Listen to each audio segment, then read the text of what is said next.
Ah yeah, Jack from Noobminster here, back on a particularly bleak, dank, quite frankly horrific West Yorkshire afternoon. Anyway, the reason I'm back is we're going to start a new series of videos today. We're going to start looking at the monarchy. So we're going to kick it off with just a brief tour around the history of Parliament and the monarchy, and then we're going to move on to things like the royal prerogative and also some of the pros and cons of how the monarchy fit in with our political system. Alright then, so without further ado, let's get regal. Blah, blah, blah, blah, blah, blah, blah, blah. Noobminster.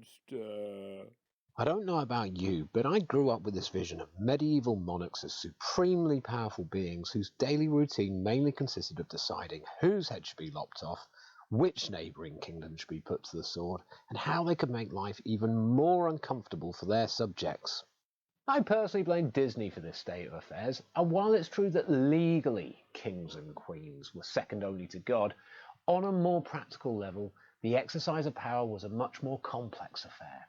You see, kingdoms are expensive. They need money to function, armies to protect them, a clergy to keep them legitimate, and a whole layer of enforcers, known as nobles, to keep those feckless peasants in line. Sure, the fact that you enjoy the divine right to enforce God's will is a bonus, but if you want to stay on your throne, it pays to compromise a little from time to time. Unfortunately for King John, the archetypal baddie king, again thanks Disney for that one, keeping all these disparate elements satisfied was not something he was particularly good at, and he ended up with the real prospect of his kingdom being torn apart by civil war in 1215. The problem for John was the nobles, that layer directly underneath him that kept the whole show on the road. Now, they weren't best pleased with his rather expensive and rather ineffective wars against France, but most of all, they were really annoyed with the way he ruled. He'd really run with the concept of divine right and just thought he was completely above the law. Some of his barons, who had had enough at this point, renounced their feudal ties to John, raised an army and took a number of towns. John, for his part, realised that he could be in line for a sticky end and met with the rebel barons at Runnymede in the hope of hashing out some sort of peace deal.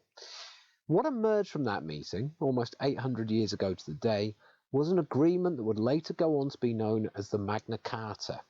In short, the Magna Carta said, amongst a great many other things, that free men should be protected against unlawful imprisonment and should have access to swift justice.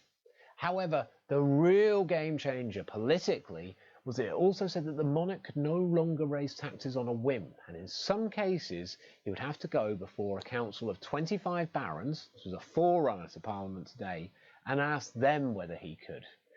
Now, let's leave aside the slightly inconvenient matter that the original agreement never came into effect, and also that it failed to avert the looming civil war. The civil war with the coolest name, in fact, it was called the First Barons' War. This still represents a massive turning point in our history, because for the first time, the idea that those in power would have to answer to those they ruled over was out in the wild, and it started off a process that continues today. The curtailing of regal power and the strengthening of the power of Parliament. Despite John's refusal to implement the Magna Carta, this historic piece of legislation did eventually become embedded into English politics under his successor, Henry III's reign, largely through a process of the king needing money to do kingly things, like unsuccessfully invading France again, a depressingly common theme in our history, and the barons then saying no dice until he ceded more rights and power to them. This process continued beyond the rather rubbish reign of Henry III, and as it did, both the power and size of Parliament grew. However, a tension still existed, and this came to a head under the rule of Charles I after, you guessed it, another shambles of a military adventure in France. Although, to be fair to Charles, he did bring a new grievance to the table by marrying a Catholic, something that would later go on to be Parliament's favourite reason for rebelling against the monarch. What followed was a series of events where Parliament would threaten to impeach Charles or withhold taxation, and Charles would then dissolve Parliament and replace it with a new one or simply rule without it. This happened several times until 1642, when the whole thing collapsed into the English Civil War, Charles literally lost his head, and a republic was declared. Parliament, it seemed, had finally won the battle about who's in charge by getting rid of the monarchy altogether. Then something strange happened. It turned out that the English might actually quite like having a monarchy around. You see, the republic that followed on from Charles's defeat in the Civil War wasn't exactly one of history's most light-hearted creations. Essentially, it was a military dictatorship held together by the force of Oliver Cromwell's will, and Cromwell, a dour Puritan who makes Gordon Brown look happy-go-lucky by comparison, wasn't exactly the touchy-feely type. As it happens, Cromwell wasn't long of this world, and when he died in 1658, power passed to his son before the whole thing finally fell apart in 1660. Faced with a power vacuum, high-ranking members of the army reinstated the pre-war parliament, who in turn called on Charles II to come and take the crown, thus ending our nation's one and only flirtation with a republic. The Restoration, that's what we call the period where the monarchy was restored, may have succeeded in turning back the clock, but it still hadn't resolved that tension between Parliament and the monarch. However, we wouldn't have to wait too long for a final showdown, as Charles II's successor, James II, had taken it upon himself not only to marry a Catholic, but also to bear a Catholic heir, something that Parliament was not in the mood to entertain in the slightest. What followed was probably one of the most curious moments in British history, the Glorious Revolution of 1688. Horrified at the prospect of a whole Catholic line of descent, some sections of Parliament and members of the British nobility did what they do best. They started plotting and did so with great aplomb. The first step was to find some alternative and Protestant monarch who could be installed in James's place. As it happens, William of Orange, a Dutch stadtholder, fitted the bill perfectly, and after much intrigue he was invited to invade Britain. Now if that sounds weird, it's because it is. Super weird.